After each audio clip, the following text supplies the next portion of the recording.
সবাই ছবি তুলতেছে দেখেন আপনারা, ওরা তো অনেক উৎসাহিত। আমরা একটু নদীতে তো ঘুরে আসছি, সবাই উল্লাস করতেছে।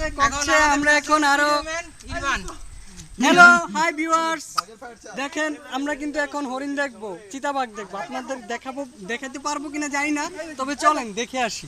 অনেক যন্ত্রপাতি নিয়ে আসছি, এই যে দেখেন আমরা কি কি নিয়ে আসছি, ছুরি এবং গোল পাতা সবকিছু আমরা বাসায় আজকে নিয়ে যাব। মাইকেল ফেলপস ভিতরে চলেন আমরা ভিতরে ঢুকি, আসেন। রাস্তা দেখেন আমরা অনেক কাটা আছে, আপনারা দেখে যান, এগুলো সাবধান কিন্তু ভিতরে ঢুকেন। এই যে দেখেন অনেক ভয়ঙ্কর ভয়ঙ্কর বন আর সাপ। আমরা যদি সাপ দেখতে চান, সাপ দেখার জন্য আমরা সামনে এগোতে হবে। যান, কই আসছি আমরা কি এইসব হরিণ